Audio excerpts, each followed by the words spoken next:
Boom. Johnathan Ramlakhan, Fight Bananas, here with D1 final or D1 champion, 2022 finalist, currently entering the 2023 PFL playoffs as the number one seed. He probably doesn't care about that one too much. I got my man, the Bad Man Bubba Jenkins. How you doing today? I'm well. You almost woo. That was almost a bad start, dog. Woo, that was.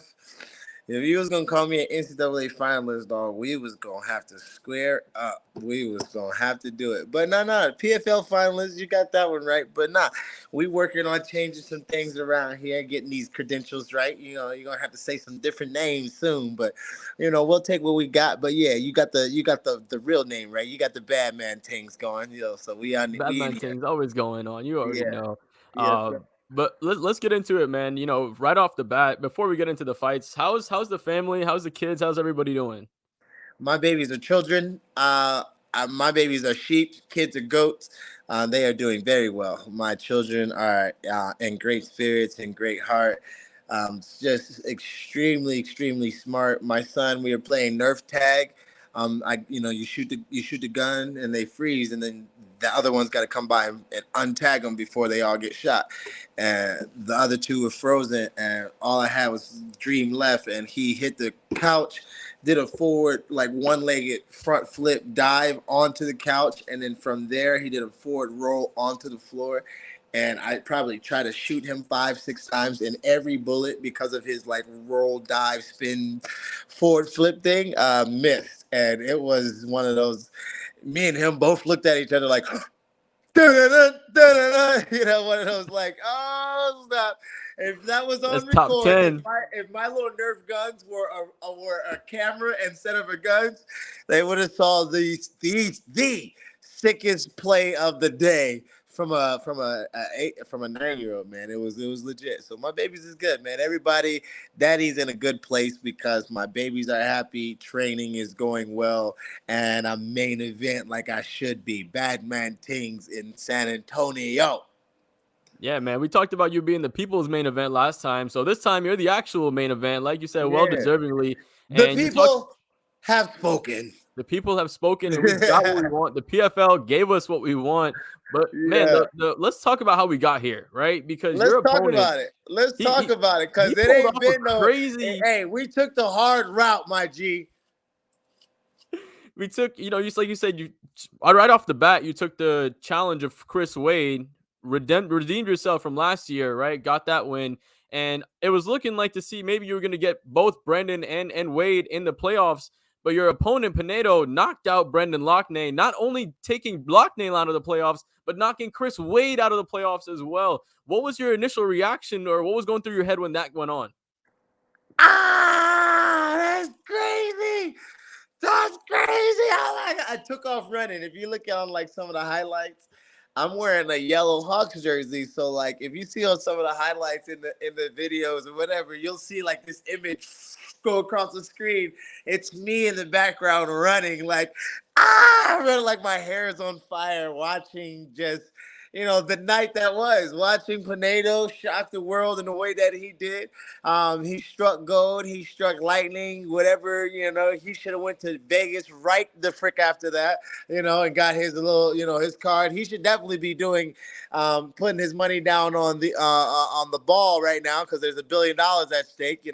He is and was at that moment one of the luckiest men in the world, but also one of the most prepared. It was more than just a little luck, kudos and shout out and all the hype to him for it because, that's preparation meeting luck. That ain't the first time he threw a knee. That ain't the first time he throws knees. And, he literally caught him slipping and capitalized on it, man. So I thought that was wild. I didn't think it was going to knock Wade and Loughnane out in that moment. I didn't think one knee could knock out, the last year's two of the last year's finalists, two of PFL's last year's finalists. So I just think that was an amazing thing that he did. But buck stops here, my G. Been a good ride. That was fun. It was cute. We had fun watching you. You did your job. Now it's time to come on home. Come on home. Come. come on, come see your man, come see your bad man thing, you know. Chop you up good. Yeah, yeah. So Chop your good man, let's yeah. get into. So you seem a little more excited about these matchups over the last couple years with the PFL. You've had a lot of the same matchups in the playoffs. How exciting is it for you to have some new blood in this round, or in these playoffs with Jesus Pinedo, Gabriel Braga, Movlid Kobalayev, obviously a guy who's coming back, but some new blood in the PFL Yeah, featherweight. the only to be true with you, the only person that I fought twice was Wade. Everyone was new, and everyone kind of like I was preparing for Sung Bin Joe. So like so think about this. I had Lance Palmer. Then I was preparing for somebody else, and then I had a late notice Bobby Moffitt, and then I lost to Chris Wade, season over. And then the next season we get Sung Bin Joe right off the bat, but then a late notice he falls, and we get Kyle Boshiak. We're supposed to fight the German guy that Flores fought. He gets injured. In steps Exxon, the pink haired Brazilian guy. We take him out in grand fashion, not losing a minute. Maybe we lost a an exchange, that early exchange where he came out hot. He came out like Brazil wanted him to get that million that night, boy. But we ran through him pretty handily, and then we went to London, choked Kudo out real quick and nasty, like bing bang boom, like my sushi, quick and fast. We in and out, and then we went to New York, got fresh blood, and was winning in my eyes 3 of the 4 rounds. And maybe the judges saw it differently, maybe other people saw it differently. I definitely saw it differently because I'm biased, and then I definitely felt like the referee didn't have no business doing what he did, and and and and intercepting himself into a Warriors conversation. I don't think we needed him for any part of that conversation that Warriors were having. If there was a Warrior having a conversation and someone less than a Warrior having a conversation, then yeah, you might want to save them. But this is a 5-round championship fight with $1 million on the line, and one guy feels like it's going his way. So don't just jump in when you just feel a little slippage going because you don't see some leg kicks that ain't got nothing to do with the brain. But I digress. We find ourselves in the first round going against someone that we did not beat in Chris Wade, and we smashed him in grand fashion. Then we again fought the Asian and wrapped him up nice and tight and quick, like I like it. And now we sit at the main event fighting the one knee killer. When it comes to the one knee killer, I'm talking about that one knee killed Wade's dreams, Lockney's dreams, everyone else's revenge tour for me, because it hasn't been my revenge tour. That was just something that y'all gave. But the revenge tour, who else did he knock out? Yeah, he knocked out a lot of people with that knee that night. So it was an amazing job by him. And that's where we sit now. That's where we sit now. Story time with Bad Man. Make sure you guys always are around for the story time. But it seems like in a way your wrestling looks better. But I think the reason that it looks better is because your striking is improved, and that's allowing you to set up your wrestling a little bit better. Talk to me about how you feel like the striking has allowed you to just be a complete mixed martial artist a little bit better. Yeah, no, anytime you can mix it all together, you're definitely going to be dangerous, right? But the thing about me that people don't really realize is how fucking strong I am. um, I guess I look strong. I'm all peeled up. You know what I'm saying? I don't understand how you can be confused about my ability to have power when you look at me. No, I've seen you up close. I Yeah. would think you're strong. Right, so I look powerful, I look fast, like if you look at a Ferrari, right, you don't got to know the speed odometer on that car, or Corvette. You don't got to know the speed odometer on some of these cars to know that's a fast car. That car just looks fast. I look like one of those men that I look fast. I look fast, I look dangerous, I look explosive.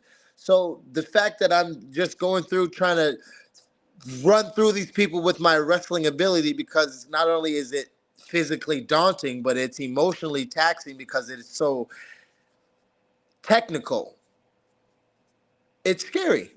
It's downright is damn right scary. I'm fucking scary. I'm a bad man. The speed at which I hit with, the heavy-handedness from all the years of wrestling that come at the end of my punches, the 73-inch reach that sometimes has an effect, and only they notice it until they're staring across from me in that time, and then it's when it's too late and they knew that they had fucked up. And the speed at which I shoot. You know, if I take you down, likely that's the round. If I take you down and I get the ground and pound you, likely that's the fight. But if I don't take you down, I'm going to stand and punch on you. And nobody really wants that either. So at the end of the day, the reason why I think my wrestling looks dominant is because, like you said, my striking has become more dominant, but more so, I've just become more confident in the fact that I am a bad man and there aren't many people like me. There aren't many people who hit like me, swing like me.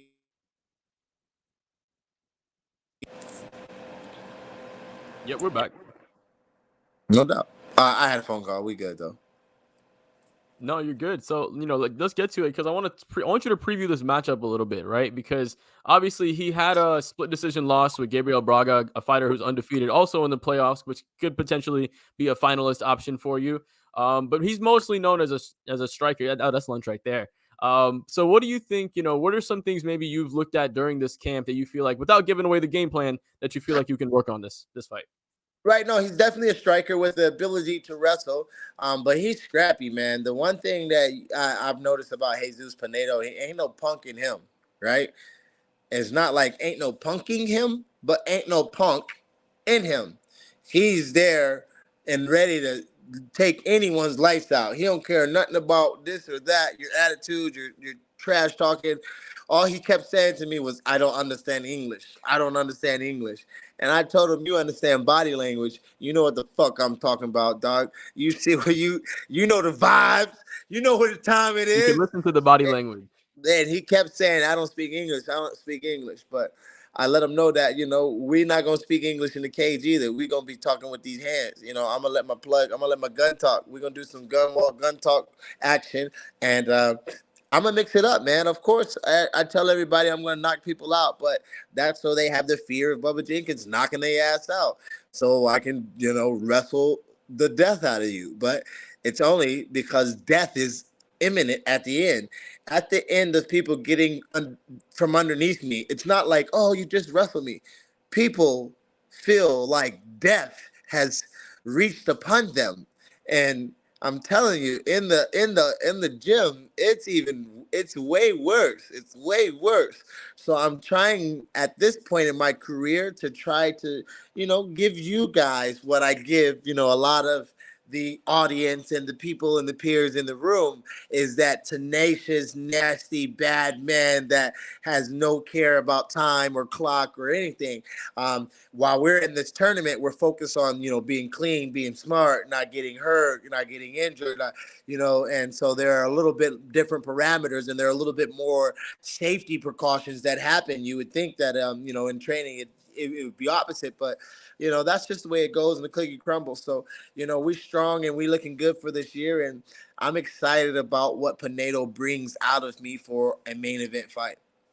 Yeah, excited to see that as well. And I think one of the things that you talked about as far as your opponent being on the ground, a weapon used against Chris Wade that actually got called by the ref was the knee to the body. And I think that's very underrated on a grounded opponent. So I would love to see more of that, to be honest, because I think that weapon, especially the way you wrestle, just me watching, obviously, just being a Right. couch potato. But that knee to the body is, I think, is a lethal weapon. How were, when you threw that to Chris Wade, and they call that, because that essentially could have been a 6-point finish, right? That could That was a exactly 6 point finish. that was 6 points right there. What was going through your Why did mind the when you threw that referee? weapon? But my question is, why did the referee stop it? Because he thought it was one to the knee, and he thought the reaction from the opponent was enough to devastate him. So if it was an illegal knee or not illegal knee, that was in question, but that's why he stopped it. Whether it was rather to devastate him or finish him or not, that is not in question.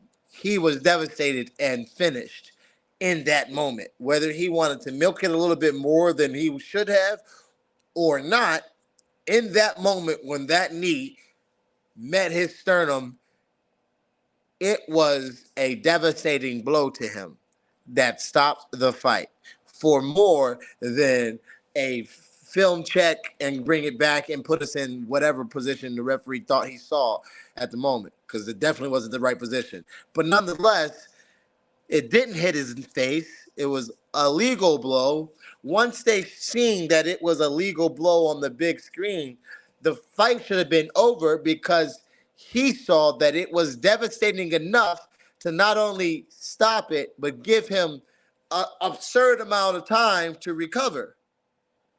And then not put me back in the exact same position where I was going to, with all plans, do the exact same thing the moment they yelled start, to the exact same area that I had just visited before. So that, along with the eye poke, was a devastating thing, in my opinion, for my points. So if we're going back to mentioning that, yeah, I'm definitely not happy with the way that that played out, with the way that that was going. Um, but I think that was your question. So yeah. Yeah, no, definitely, definitely. I just wanted to just see that. Just curious about the weapon. So just a couple more from me. Oh Wrapping yeah, it up no, here. and I definitely will be using the knees while I'm wrestling for sure. It is a devastating weapon. I was actually just watching my videos the other day of me training, and I do that a lot. So it was an old video of mine, but it was a clean front headlock. I lifted the dude up like I was trying to, like, do a front headlock toss, and I just kneed him in his chest, and his, all the things that were on the ground was his knees and his ankles. So I will definitely be implementing more of that, not only for your wishes but for my own. Beautiful, beautiful. A couple more from me. I know you love to speak things into existence. So once you win Yeah. this 2023 championship, and then after that, you take off the gloves, you hang it up. What do you want the legacy of the Bad Man Bubba Jenkins to be? What do you want to be remembered as in the MMA community moving forward and for the sport? I wanted to be remembered as a war priest, someone that was true to his calling. A war Beautiful. priest, someone that is true to his calling. And what did you, if you don't mind me asking, what did you feel like your calling was? My calling is, I'm the tip of the spear, man. I'm the first one in. I'm the last one out when it comes to this Christ thing and this worldly thing and this, ability to show my talents and on the grandest stage to win souls over for, the kingdom. I mean, that in a nutshell is who I am. I'm out here trying to do the best that I possibly can to represent who I am and what I believe on the grandest scale. I believe my training and my coaching and my coaches are the best, and I believe people should train under us. So I believe that we should all have a bad BKMMA system, and everyone in the world, especially people in Africa that I'm dealing with, should be coming to Vegas and going back and forth to be training with me. One of my calling is bridging that gap and giving everyone the ability to fight and wrestle and have their future in their hand by being able to, defeat these spiritual, physical, emotional, everyday demons. Beautiful, man. And I just want to say that, I mean, as a fighter, you inspire others, me, myself included, to see yourself go, semifinalist, finalist, and then back here again as the number one seed. It's always inspiring just to see fighters persevere, right? Because it's very easy to give up in those moments, after those moments, because it's a very individual sport as a fighter. You have no teammates, you have nobody else, and you can't just go right to a next fight like a basketball player or a football player. You have to sit there for a long time. So for that, just thank you for what you do for the sport. We do, I do appreciate watching you as a fighter and as a fan. It's much appreciated. Hey, any message to anybody that's maybe on the fence about watching this fight, and any of your message to your fans? Big, big, big fight, big performance loading, man. It's my main event. It's gonna be my night. I know San Antonio gonna come out with the horns and the flags, and they're gonna be representing the boy Pinedo. I understand it. But this is America, and we coming for everything they said we couldn't have. Bad man teams, all 2023, all action, no breaks. Ain't not a man with a heartbeat stopping me. I'm coming for everything that everyone said that I wasn't going to have. And this year, we're capping it off with the crown and the belt around my waist. Go time, no slow time. August 4th, showtime! No better way to end the show. Future 2023 champion Bubba Jenkins, the bad man. Hey, I appreciate your time, my man. Good luck in your fight, and I hope to No speak to you doubt. afterwards. Yes, sir. I appreciate you. Thank you, my man. Yeah.